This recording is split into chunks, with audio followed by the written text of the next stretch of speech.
What is up, health enthusiasts? It's Coach Lambie here for Working Weights LLC, your guide to strength, health, and all things nutrition. I am joined, as always, by my co-host, Dwayne Ulrich, aka Poppy Dwirl. Hey, guys. And today we are talking about blood glucose and does lower always mean better?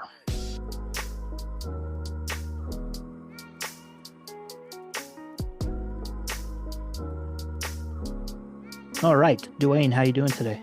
I'm doing good. I'm excited. This is the first you've told me about about this topic, and I'm really excited about it. There's some cool stuff there. I have a lot of people in my family that had some diabetes issues, blood glucose issues, and I'm excited to hear what you have to say, man. Yeah, I'm strapped in. Let's ride. We're gonna get into this. So I have been forgetting to mention it. Consuelo Health. Yes. Check out Dwayne's wife, Kathy. Her website is up and running, consuelohealth.com. And go there, check out everything she has to offer, and see her for all of your health needs. So we're going to get into this topic of blood glucose, which is a hot topic on the interwebs. And we are not going to be focusing on the people who have impaired glucose, so meaning pre-diabetic and diabetic people, because cool. Yeah, so we're gonna get into it, and but there's a lot of the takeaways that we see from those people is once they're able to get their blood glucose down and under control, we see better health outcomes from them. And so the main takeaway that we get from that in the online health, wellness, and nutrition space is that if you are normoglycemic, so if you were to have diabetes, pre-diabetes, that is considered hyperglycemic. So normoglycemic, meaning you don't have those things, does the same thought in reducing your glucose. So the lower the better. So if you have a normal glucose. So we're going to be talking about a few things like HbA1c, fasting glucose. We're going to be talking about glucose excursions, or which you may have heard of as spikes. And so the idea is that if you're within the normal range, but let's say your HbA1c is 5.4, getting that down to like 4.9 would confer better health benefits for you. So we're actually going to take a look at that and see whether or not that holds true for the population that exists currently within the normal range of blood glucose. Cool. Does that make sense?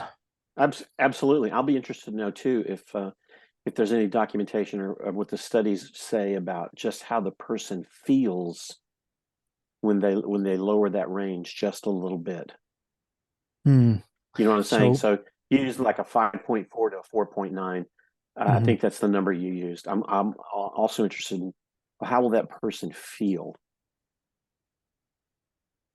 Did I stump you? No way. No, you didn't stump me. I don't have any info on that. Okay, that's fine. And so the thing about the topic that we're discussing today is blood glucose within normoglycemic individuals, is that just like our plant-based meat alternative things, we don't have a whole lot of information regarding that. We have a ton of information regarding hyperglycemic people. So people with diabetes, right?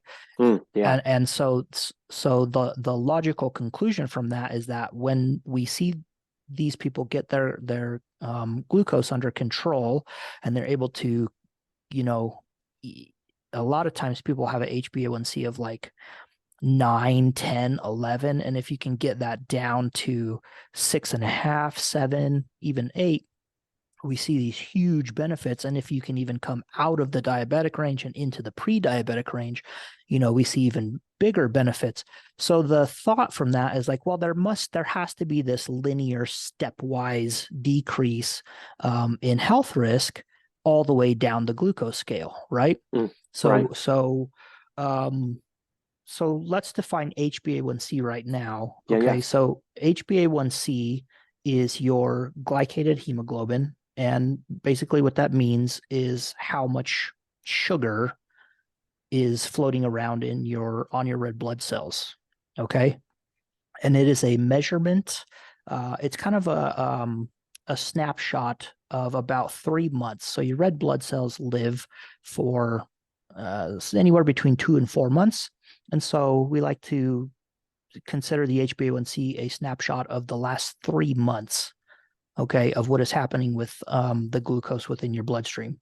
Now, a normal HbA1c is below 5.7. So 5.7 would be the cutoff between normal and pre-diabetic or impaired glucose. Pre-diabetes is 5.7 to 6.4. And then having full-blown diabetes would be 6.5 and above. And to have a clinical diagnosis of diabetes, you would have to have two measurements of HbA1c 6.5 or above. Fasting glucose. So this is the measurement of glucose in your blood that we would look at after you have not eaten anything, at least 8 hours. And it can be taken any time of the day. Normally, when you go to your doctor, it would be first thing in the morning, and they'll tell you don't eat or drink anything before you come in and have your blood drawn. And so what they're looking to get out of that is some fasting numbers, one of those fasting glucose. So normal glucose for fasting glucose would be 70 milligrams per deciliter to 100. So 70 to 100. And this you could do at home. So you have the finger prick test. You probably have seen a lot of commercials for those. So where you prick your finger and you take a blood sample and you put the little stick into a meter, and it gives you a number. And that number, if you checked it first thing in the morning before eating anything, if you were between 70 and 100, it would be normal. Impaired glucose, pre-diabetes, would be 100 to 125. Type 2 diabetes would be 126 or higher. And then hypoglycemic, so we mentioned hyper is high level of sugar. Hypo would be a low level, and that would be below 70. And then we have these things called glucose excursions, and that's the blood sugar spikes that people talk about, right? And so a hypo, so a low event, would be a level below 54, and a hyperglycemic would be a level above 180. So if you were to eat some carbohydrates and then check your blood glucose level after a certain amount of time has passed, if it was below 54, we consider that to be hypoglycemic. If it was above 180, that would be hyper. All right, so we're going to be looking at this idea that, so for the HbA1c, that normal threshold 5.7 or below, is it actually worth the time and effort that we're being advised to by online influencers in reducing that number and getting it as low as you possibly can? Is the juice worth the squeeze there? So these are the things that we want to look at. Now, again, we don't have a lot of data on normal glycemic people. Most of this stuff is just being inferred from the diabetic and pre-diabetic populations where we're seeing them reduce their blood glucose. So, but we do have a little bit. Let me share my screen here.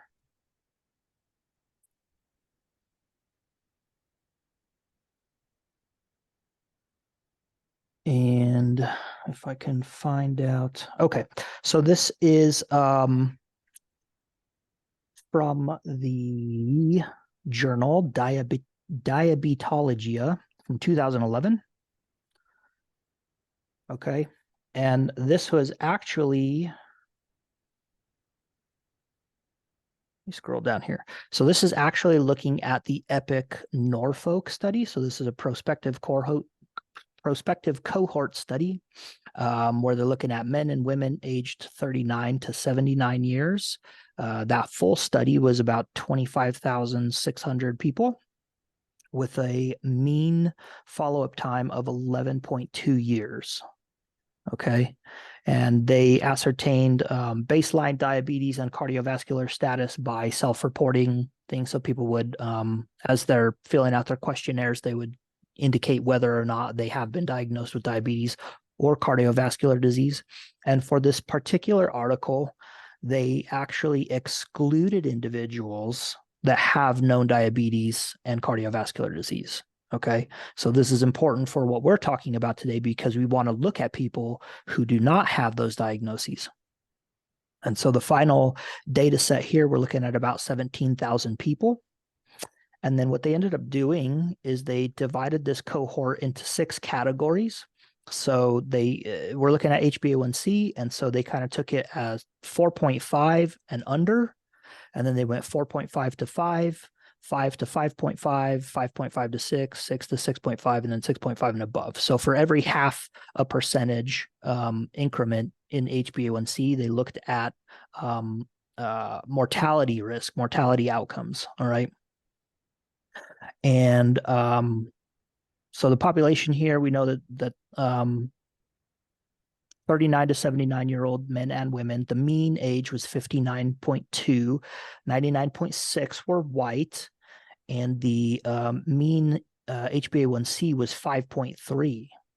Okay, so we're looking at a population who are starting to get into the age where they need to really start to be concerned about atherosclerosis, diabetes, cardiovascular disease, all of that stuff. And we also have a mean HbA1c of 5.3. So these are normoglycemic individuals that we're looking at, right? And then we have 22%, so almost a quarter of this 17,000 people had HbA1c below 5. Okay. So I think we have a pretty good data set that we're going to be pulling this information from. They have a total of about 2,000 people die during this 11.2 years. All right, so out of 17,000 people, we had 2,000 people die. So we have pretty decent numbers here to look at, okay? And they saw there's no significant interaction between sex and HbA1c. And we're going to get down to, yeah, kind of a little bit, huh? We would really expect women to do a little bit better on that, I think, but yeah. That's what they found. Awesome. And so we're going to look at these graphs here on the left. So this top graph with the black squares and the lines coming up and down off of it. All right, so on the x-axis here along the bottom, we can see these half increment cutoffs. So we have 4.5 and less, and this is our HbA1c, and then 4.5 to 5, 5 to 5.5, 5.5 to 6, all the way up. And so 5.3 was the mean, and so that's kind of where they placed our zero line. That's baseline, right? Would be 5.3. And then they adjusted from that 5.3 to see if there was increase or decrease in mortality risk and mortality outcome based on the HbA1c for every half percentage above that. And so we can see right here in the middle, our 5 to 5.5, that's where our 5.3 would be located. And our point estimate is right there on the 1 line. And these lines coming off of it, again, are our confidence intervals.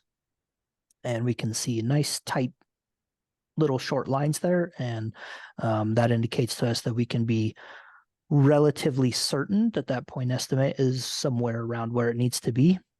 And from there going up, so from 5 to 5.5, that range, we go up to 5.5 to 6, and we see that that point estimate goes up.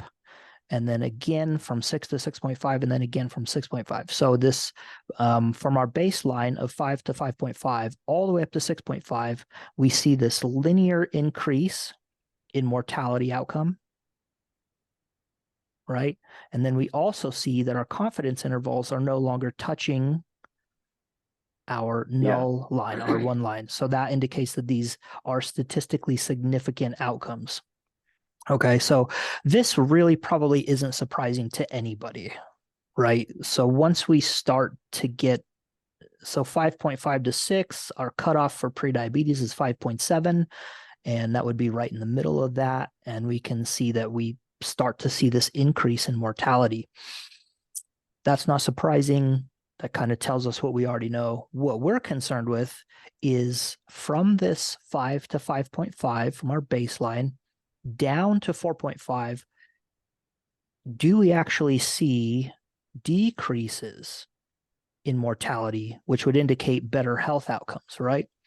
And so we go from 5 to 5.5 down to 4.5 to 5, and we can see that the point estimate is really, it's a little bit lower, but it's still right on that null line. So the upper portion of the point estimate is on the null line, and our confidence intervals are spread right across it, right? Right. And then from 4.5 to 5 down to 4.5 and under, we see the point estimate does come off of that null line, but the confidence interval goes above it. So we would not consider that outcome to be statistically significant, although the trend does start to go down there, right?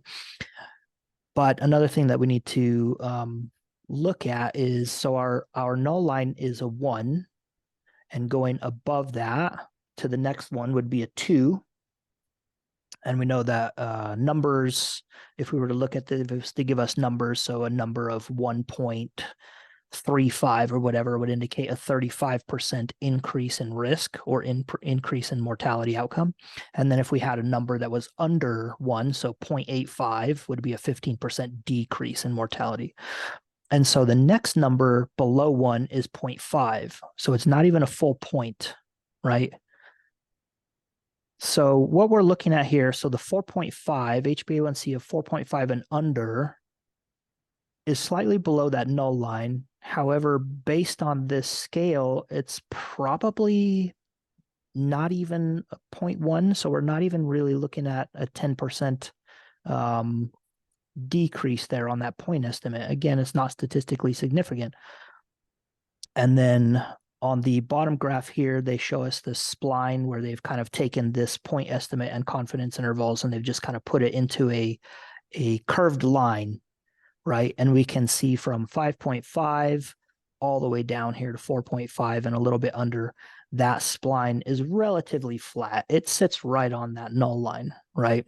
And then above 5.5, we start to see it just take off upward and to the right.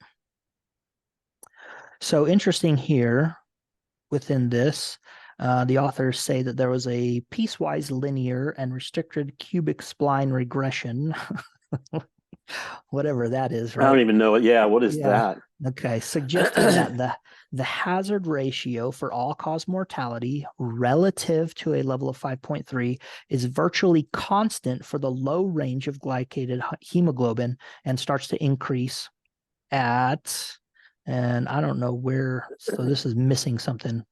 But anyway, they go on to say there is a suggestion of a basement to the graded relation for the low range.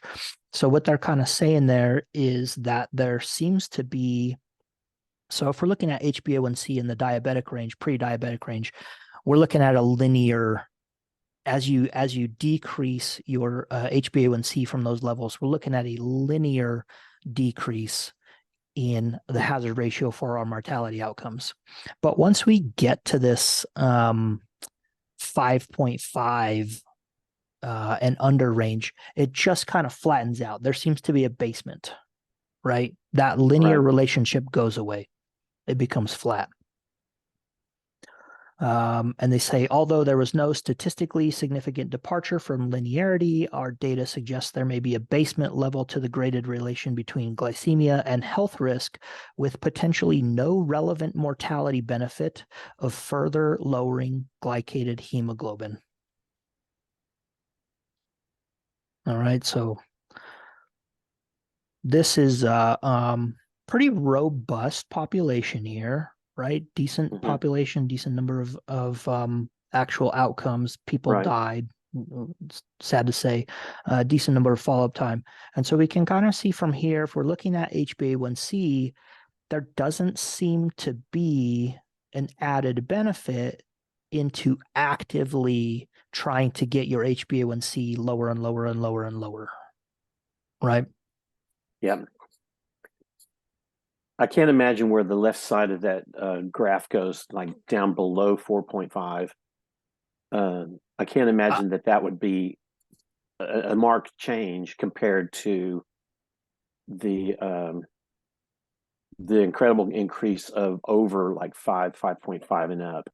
And I also was wondering about the confidence ranges. So Mhm. even on the lower end, like 4.5 and below 4.5, the confidence range of that as on that graph is pretty huge. It starts to As become big, yeah.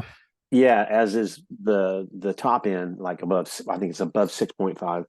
Both of those confidence ranges are massive. Yeah, let So me bring that back up. Oh, now I've closed it out. it's okay. It's okay. I think everybody that is listening or had seen that, and that the basement thing you're talking about, that's pretty obvious. I think I don't know, to get any serious change, I mean, you would have to get your levels way below 4.5 to even see a difference. You know what I'm saying? Yeah, and it, it we don't know because they didn't look at it, and there just probably isn't enough of a population who has an HbA1c that Right. low. But I Right. think that you could start to see maybe an increase in risk once we start getting below that. We don't know. The data's not there, but Well, but yeah. yeah, and plus, but you have the trend line right there, so it's like, Hmm. yeah, this is what we need to see. I'm not saying they did an incomplete study or anything, but they found something significant with the basement thing. I That's what I think. Hmm. Yeah, and then talking about the confidence intervals there. So we saw that right in the middle, those confidence intervals were really, really small. They Right. were very tight, right? Right. Right. And then as we get out to the end, they start to get wider. And so the reason for that usually is due to the number of people who sit out there at the end, right? So the Right. number of people that they were looking at in this particular study who had so the average HbA1c was 5.3. So to be in the diabetic range and not be diagnosed with diabetes, there would be a very small percentage of that Oh particular yeah. cohort that they were looking at. And then the same Right. for the bottom. Right. I understand. So we saw that 22% of that cohort had an HbA1c less than 5. Right. So the percentage of it that would be less than 4.5 becomes even smaller, right? Mm. So Yeah. Yeah. the more people we have to look at and get an idea of to get more data on, our confidence interval becomes tighter. Right. Okay. Got it. Cool. Okay. So this second study here that we're going to look at is uh actually we may look at something before that. So we're going to talk about so we looked at HbA1c, right? And whether or not it's worthwhile making an effort to actively try and reduce that number as low as you can. And so I think that based on what we looked at there on that study, the answer would kind of be no. Once you get into the normal range, 5.5 and under, like you probably actively just trying to reduce that number by most of the time it's going to be reducing carbohydrate. I don't think is going to we don't see the outcomes that we would expect to from that, right? So the restriction and the impedance that you might place on your lifestyle may not be worth the benefit that we're being told from that, right? Right. Right. Right. Definitely So not worth a squeeze. the juice isn't Juice in worth the the squeeze? squeeze. No, Yeah. not at all. Safari. So we're going to talk a little bit now about um, these blood sugar spikes, right? Blood glucose excursions, as they're called. And is it better to minimize those as much as possible? So we have a couple of things here, right? We have not only just having a blood glucose spike, a blood glucose excursion or a spike, and then we also have what we would consider to be variability, right? So one of the things we hear about online about reducing our carbohydrate intake in order to keep our blood sugar as low as possible is we kind of hear this thing, we want to have this nice flat line. If we were to look at it all day, and we now have the technology to do that with continuous glucose monitors, what the idea is that if you can keep that line just as flat as possible, that's going to confer the best health outcomes for you. So we're going to look at this a little bit. And in this article here from the American Diabetes Association in the journal Diabetes, we look at glucose variability, where it is important, and how to measure it. And so something of relevance in this article here is this graph right in the middle of the screen, where they've separated these glucose excursions or variability throughout the day. And so we have a black line, which would kind of represent like the solid black line would represent kind of a normal daily variability. And this is measured in millimoles, but 7 millimoles would be about 125. Okay. And I actually have this little calculator over here. So let's check and see what 8 would be. So 8 would be 144 milligrams. And remember, our cutoff for hyperglycemic and a hyperglycemic event would be 180, 185. Yeah. Going back up here, 180. Yep. 180. Okay. And then below that, a hypoglycemic would be 54. So 180 and above, we would consider that to be kind of dangerous, and then maybe something that we need to look at. And then below 54. So you eat some carbohydrates, your blood glucose goes up, it comes back down. And then for some people and for some foods, we might see this actual dip. And so if that dip in there gets lower than 54, we would consider that to be something that we need to pay attention to as well. So 7 millimoles here is kind of the baseline that they ran for this particular study. And 8 is 144. And we can see that our dotted line here gets up to 9. So what does 9 millimole convert to? 162. Okay, so again, we're looking at blood glucose excursions, not in people who have impaired glucose. So none of these splines here or curves actually get into the hyperglycemic range for an individual blood glucose excursion. This one goes down to 5. So let's see what 5 millimole translates to. 90. Okay. So this is showing a normoglycemic kind of daily variability. And if we think about somebody who maybe just eats twice a day, and they're eating, particularly single ingredient whole foods, a very, very healthy diet. And we might see something where we see a spike where they would eat one time and it would come down below that. Your blood glucose would come back down, return back to baseline here, which is about 6 millimole. And then it would come back up when you eat again and then come back down. And then we would also look at something like this bigger curve, right? So again, somebody who's eating maybe twice a day, and we're seeing much, much more exaggerated effects here, right? So they are actually starting their day out at a lower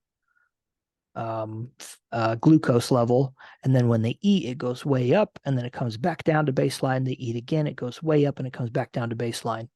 And then our third example here is somebody who might be eating more times throughout the day, right? So the quantity of food that they're eating is a little bit less. So we see these smaller excursions up and down, but there's more of them.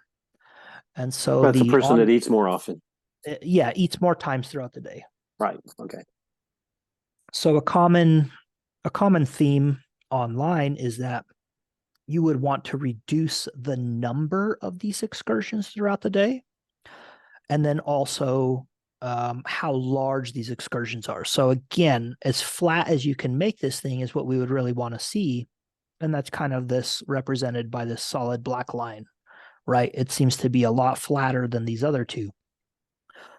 However, what they found out and the researchers found in this area is when we start to look at the areas under the curve. So basically, if we take this line here at 7 millimole, right, and we cut it right through there, and now we can see that we kind of have these triangle shapes, right? Right. And if we were to take and shade in these triangle shapes and determine Right. what the area was for that. So anything above that 7 millimole line would be a positive number, and anything below would be a negative number. And we would come out with an average daily glucose. And when we look at the areas under the curve for all of these examples, we find that the area under the curve are basically identical In totality. in totality. Wow. So what that tells us is that it really kind of, for this particular study, it really didn't kind of matter whether the excursions were really big and you had these big drops back down, or you had kind of a lower spike in it and it came back down. The total amount of kind of glucose that your body was exposed to throughout the day ended up being the same. Wow. Wow. Right. That's So interesting. this kind of gives us the information that we need for should we be trying to have this really, really flat line all day, or is it better to have a lower blood excursion, right? So this solid black line is starting at, let's say, 6 millimole, and it jumps up to 8 and it comes back down to 6, versus our dotted line here started at 5 millimole, jumped up to 9, came all the way back down to 5. So the amount of a variation between those two, the solid black line had a lower deviation from baseline, right? Mm-hmm. And so there's a notion that that is also would be better for your health as well, is to have a lower deviation or lower variability throughout the day. But we end up seeing that kind of the amount of glucose that your blood is exposed to throughout the day ends up being the same through all of those things for normoglycemic individuals, right? And we come to another study here that's kind of looking at this same thing, this blood glucose excursion. But this one doesn't talk about variability throughout the whole day. It's really looking at responses to an oral glucose tolerance test. So what may happen for a diabetic individual is you would have these two results for your HbA1c or fasting glucose come back in the diabetic range. And what your doctor should probably do, this may be something that you want to talk to your doctor, but is then they'll then give you an oral glucose tolerance test, right? So we've had these two blood lab results come back. You have an HbA1c in the diabetic range. Your fasting blood glucose is in the diabetic range. So now we wanted to confirm this with this oral glucose tolerance test. And so what you'll do is you'll go in, they'll give you 75 grams of a glucose containing solution. It's just a drink, a sugar drink. And then normally 2 hours later, they'll come back and check your blood glucose. And so if your glucose comes back under 140, I believe it is, for the oral glucose tolerance test after 2 hours. Let me check and make sure. Yeah. So normal. So after 2 hours, a normal result would be under 140. Pre-diabetes would be under 40 or over 200. And then diabetes would be 200 and above. Wow. Okay. Wow. So these researchers in this one gave participants this oral glucose tolerance test, and they not only measured the 2-hour result, but they also looked at a 30-minute result. Okay. And so what they found here is we kind of see four different groupings here. So 4 categories. So our green line was this group had the lowest deviation from baseline. So they started out right around 5 millimole. It went up to about 7. And then at 2 hours, it came back down to baseline 5. For our light blue line here, they were slightly higher. So they started at 5.5 millimole. It went all the way up to about 8.5. And after 2 hours, it came back down to, what is that? About 6.5. About 6, yeah. Yeah. So after 2 hours, it was still slightly higher than baseline. However, it's within the normal range, right? We see our red line here where they started out at 6 millimole. It jumped all the way up to about 10.5. And after 2 hours, we're sitting at about 9.5. So this may indicate some glucose intolerance in this red line, right? Mm-hmm. And then interesting, we have this dark blue line where they started out at about 6 millimole, jumped all the way up to 11, and then came back down to 120. So what this study is indicating to us here is that it may be beneficial to not only check our 2-hour results from an oral glucose tolerance test, but also this 30-minute result, because we have this dark blue line. So there's some individuals where their glucose, their serum glucose level will shoot all the way up into a diabetic range here. So 11 millimole is 198. And so our oral glucose tolerance results, above 180 would be considered glucose intolerant. Right? So we're seeing that. But after 2 hours, they're coming back all the way down, and they actually have a lower blood glucose than they did when they started. So there may be something within that first window. And I think what they ended up finding in the results here is that over time, so this particular group where we see this really, really big diabetic spike after 30 minutes, but it returns down to a normal baseline at 2 hours, they actually see an increase in, I can't remember what this one is looking at. I couldn't get my my annotated version to load on this one, but is what it is. So they're seeing an increase over time in years. In this graph to the right here, we see this dark blue line. So our red line, this is obviously somebody with impaired glucose tolerance, right? Because they're starting at 6, and at 2 hours, they're ending at 9. So they definitely have impaired glucose tolerance. And we're seeing this increased risk in cumulative incident proportion. So this is basically, risk of cardiovascular disease, or risk of diabetes.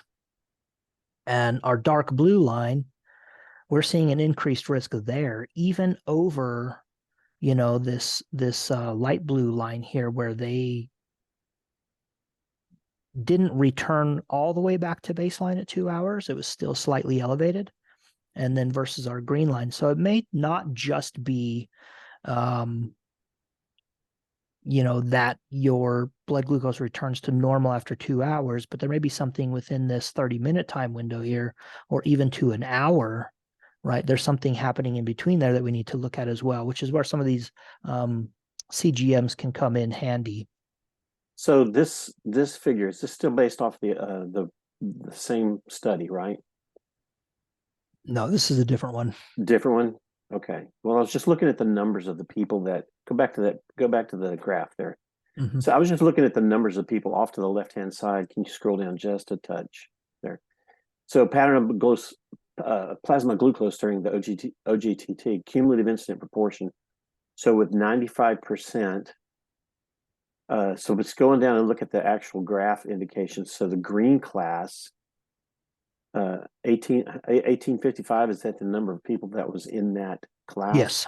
Yeah. So So N would be the number of participants. Right. So it's a generalization. I mean, this can't be super. I mean, you can't necessarily apply this to all population.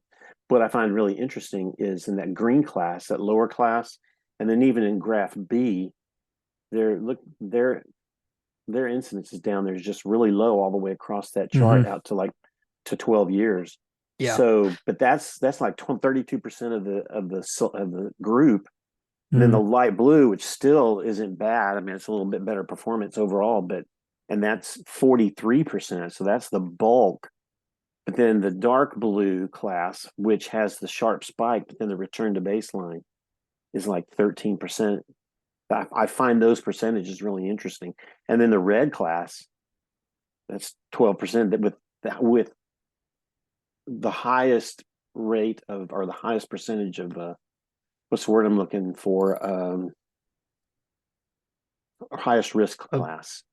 yeah, the highest risk. So I'd Yeah, be so that interested. That's interesting to me. Is looking at how the people broke out like that. yeah. Yeah. And so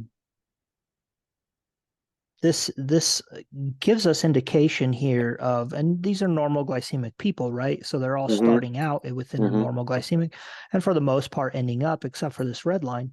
So, unsurprisingly, again, the impaired glucose tolerance test, we're looking at higher risk ratios, but we also have this dark blue class, which also has a higher risk here. So there's maybe something that that we're not seeing within the current medical field, the practices at looking at these oral glucose tolerance tests within this 30-minute window, not only just our 2-hour window, but within this Right. 30-minute window.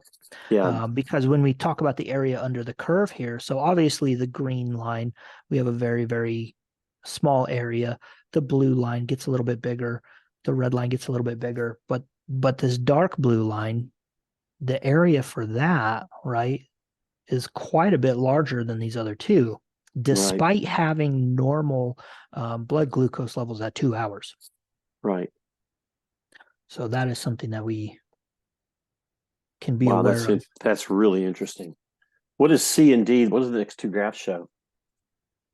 So these That's for the are, okay. Yeah. Go ahead. I'm yeah, sorry.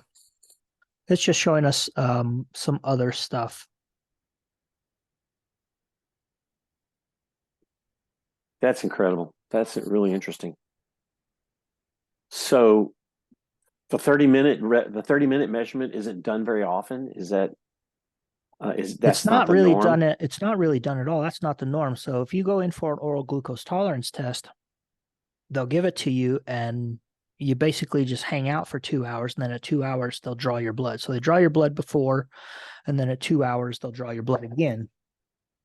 And so that's normally where we've been taking it. So, but that study particularly looked at this 30-minute time period, what's happening within this 30-minute window, and seeing if there's something within that 30 minutes that we need to be aware of, despite having a normal response at 2 hours.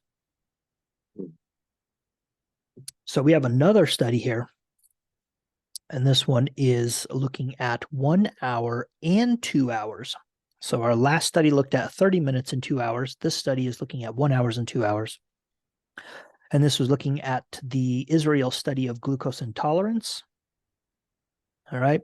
And this is a pretty good one too. So this had 2,000 individuals, 2,000 participants, and it looked at them over 33 years. Okay. And it separated them into a few different groups. And again, these are millimoles, so we'll have to go back and forth to our calculator here.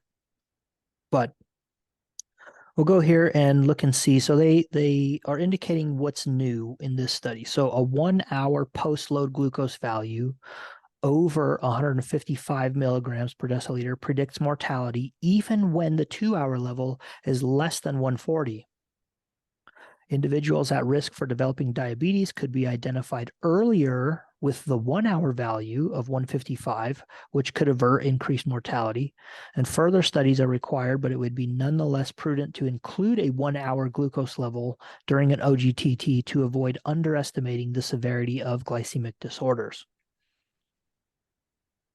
So for this test, they used a 100-gram oral glucose instead of the normal 75. And they're saying because the 75-gram has little effect on glucose levels, but enhances insulin responsiveness. So plasma glucose and insulin levels were determined at 1 hour and 2 hours. And so we can see that they separated them into groups here. So we have a group A, B, C, and D. All right. And so going through these, it wouldn't make sense for me to read these off, but we can look at this graph here. So group A, we're looking at after 1 hour, they would have a blood glucose reading of 8.6 millimoles or less. So if I go to my calculator here, and I type in 170, I'm guessing. 155. Ah, I'm way off. So that's where their cutoff was there. Talking about it. Okay, so that's group A.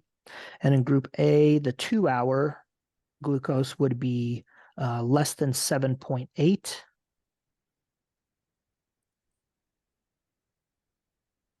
That's 140. So at 2 hours, they have a normal glycemic response, but at 1 hour, they're having this 155, right?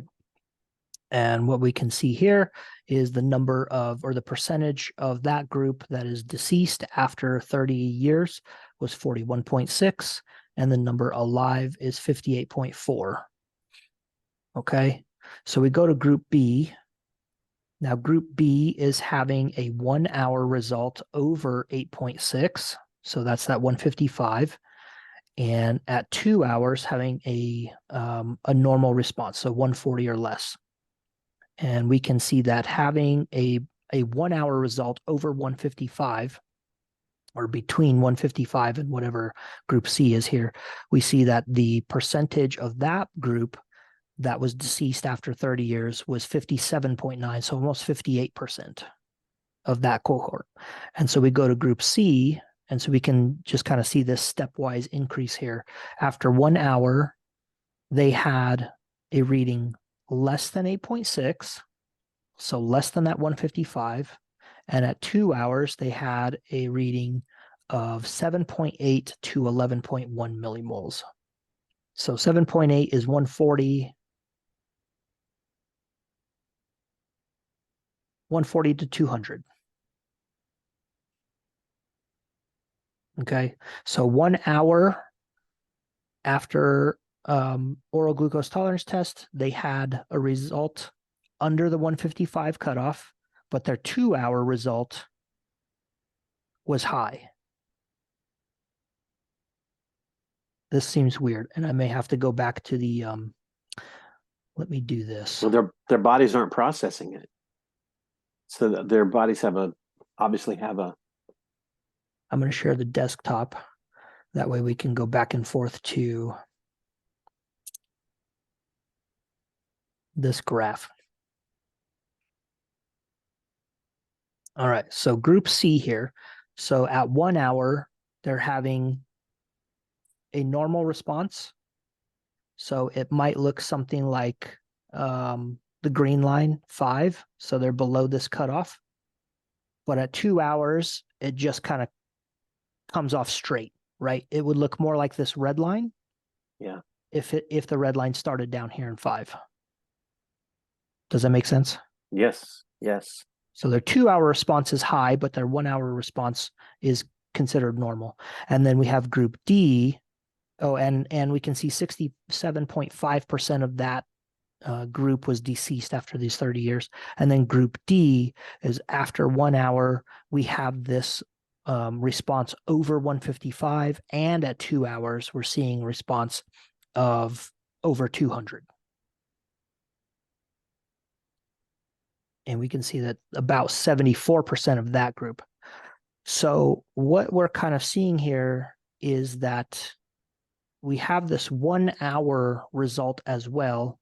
And so at 1 hour, the group that had below the cutoff at 1 hour and below normal range at 2 hours, we see a relatively low percentage of them have died, right? Mm-hmm. In group B, we're seeing at 1 hour over that 155 cutoff, but at 2 hours, having a normal response, we see an increased percentage in the death. Right. So this 1 hour response, even though the 2 hour response came back normal, having this 1 hour elevated response increased the risk of death here, increased the risk mortality. Group C, we have a 1 hour cutoff that's under that cutoff, or 1 hour response that's under 155, but a 2 hour that is over 140.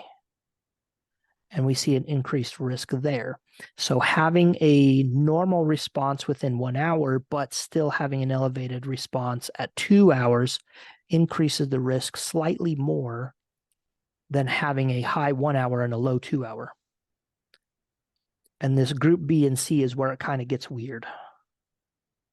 And it kind of doesn't make sense. But for group D, right, this is high at 1 hour and high at 2 hours. And we can see that they have the highest.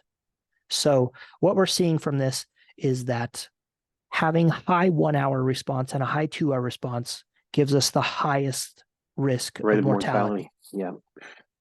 Coming down, having a high 2 hour response, but a low 1 hour response has more risk than having a high 1 hour response, but a low 2 hour response. Right. Does that make sense? Yes. Yes, it does to me. Okay. It does to me. That's just so ultimately a person really should have or testing centers should actually do a 30-minute, 1 hour, and 2 hour to really get a grip on your body's capability of dealing with high glucose. Mm-hmm. Because you really won't know what category you would fall into. But based on this analysis, it's like you could fine tune a little bit, figure out better where you are on that graph, because nobody does that. They do a 1 hour, right? Mm-hmm. 2 hour, 1 hour. 2 hour. They do a 2 hour. That's right. Do 2 hour. 2 hour. But you need to know where you are on the 1 hour and 30-minute as well. That's crazy. Mind blown again. Yeah. So we do have so all of the information that we've looked at here. Okay.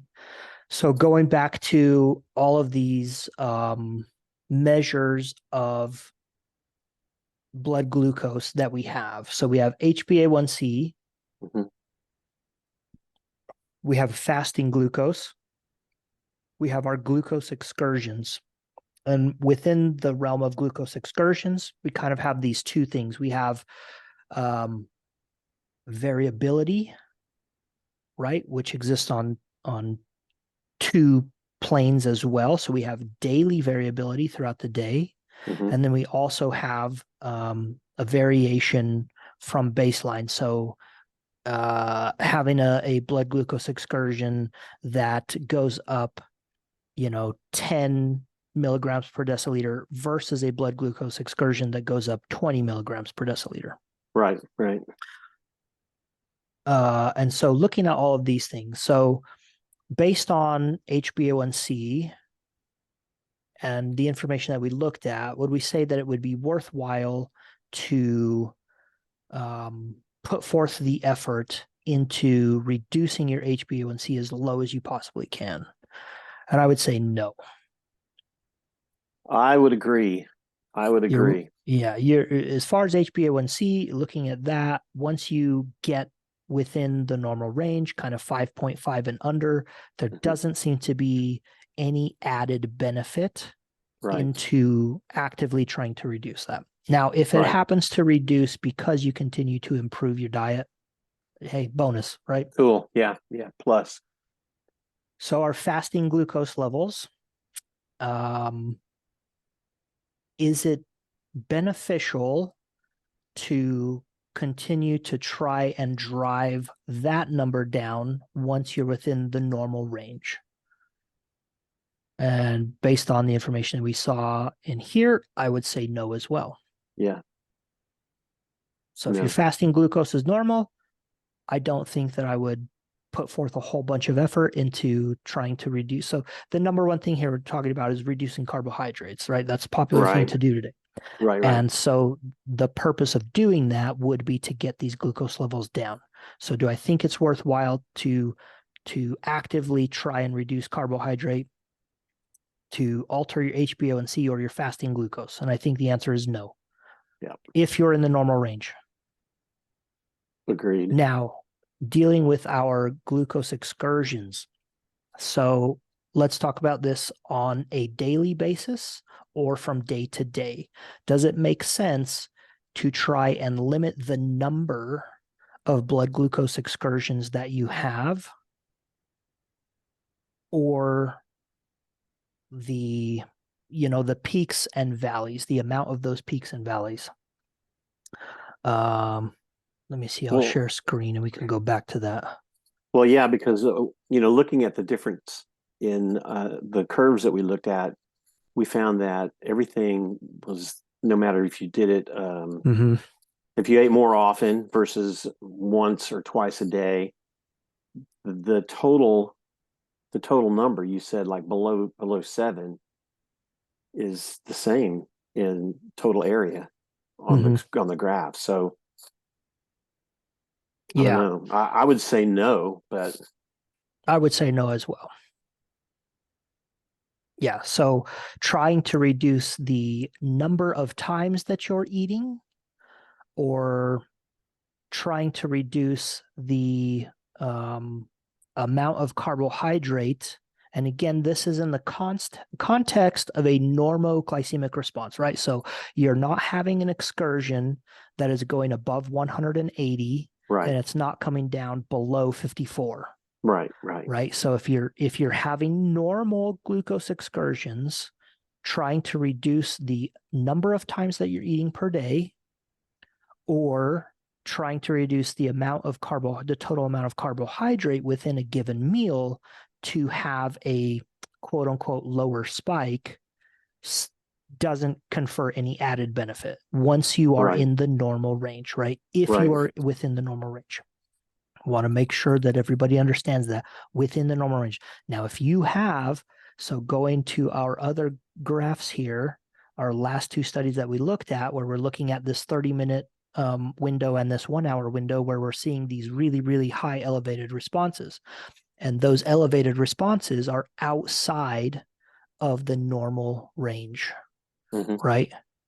And so these last two studies that we looked at, where they have this 30-minute time and this 1-hour period, this is kind of giving us an indication that if we were to start taking these measurements at 30 minutes, 1 hour, maybe even an hour and a half and 2 hours, we may be able to catch a diagnosis of impaired glucose tolerance before it actually starts becoming a problem. So we can actually Yes. start catching diabetes before people actually become diabetic.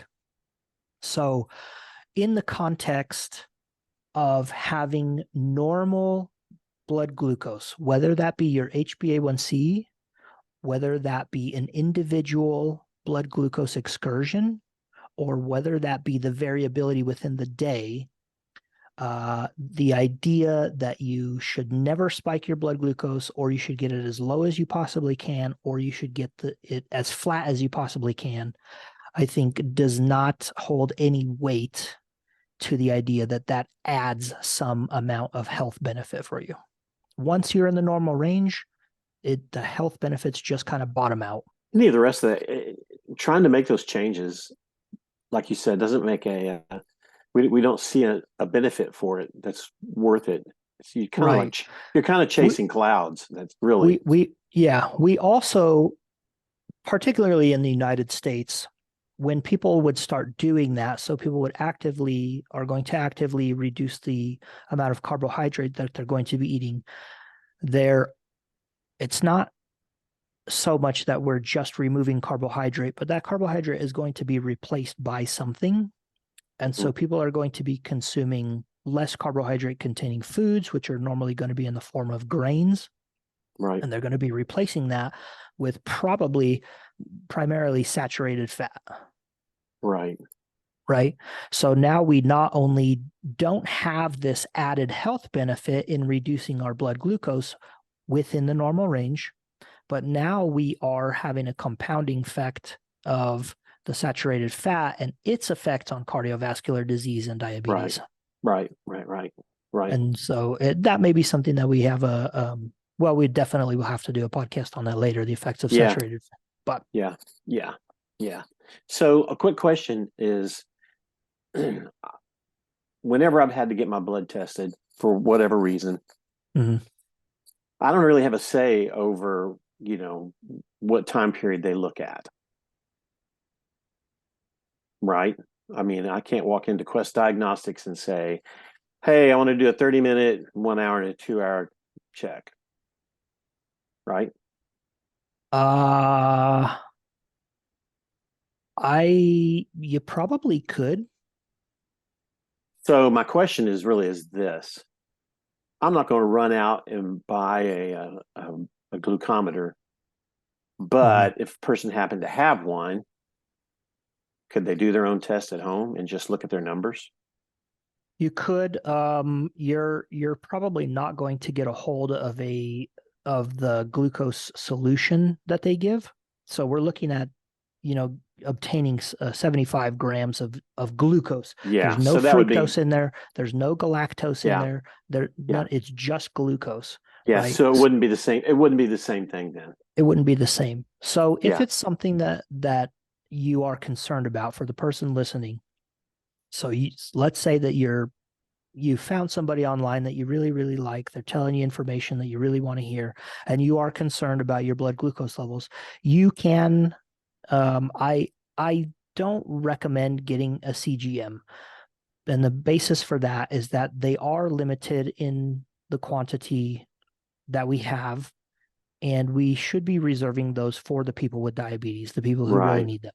So Right. the average person out there, and you see them in the store. I wore one when they came out, because I wanted to see, people are going to ask me about it, and I want to be able to give them answers. Um, but yeah, we need to be reserving those for the people with diabetes. You Agreed. can Agreed. buy very, very inexpensive the self testing blood glucose monitor where you stick your finger, right? It's like $35. You get the monitor, you get the little pinprick thing, and you can do your own tests if you want. I know that there are companies that sell the CGMs, and if you're so inclined that you have to wear one, you can put that on too, and you can do a self test. The important thing is not to change anything that you're doing. People will often, once you start self-testing, will alter their behavior once they start getting feedback on the results. Right. Okay. Right. So it's important that you do that. It is also important that you don't just eat a bowl of plain white rice to see what effect white rice has on you. You want Yeah. to eat things the way that you're normally going to eat them. So Right. you're going to be eating rice with some form of protein. It's probably also going to have some form of fat in there. You're going to be adding different things to it. So you want to be looking at what is happening in a mixed meal context, right? Right. Right. And so if your results come back from that as being within the normal range, there is no need for you to try and reduce that any further. Right. Right. Okay, because Right. the evidence that we have doesn't show any added health benefit to that. Yep. Yep. Yep. Yeah.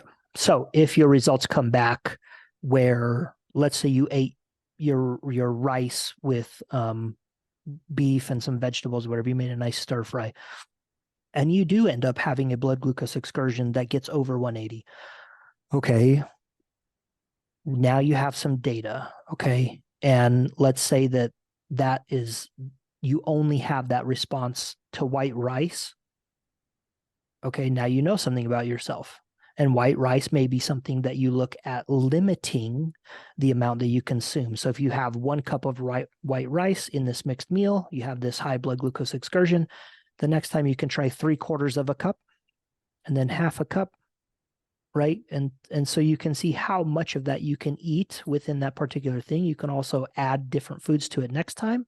So next time, we might still try 1 cup, but we might add something like avocados. You may add some fish to it instead of beef and see if that has some effect on it. You may add more fiber to the meal. Okay, so there's a lot of ways you can go about looking at that. But if you have normal results, there's no need to continue to reduce carbohydrate. Yes. I think it's also important to say too that if you look at your history and your family history, those could also be indicators to whether or not you need to be really looking closely at that. So, like, I don't think we need all of our, listeners today need to run out and start, checking their glucose, every day. But if you have family history, then that might be something that at some point you might want to look at.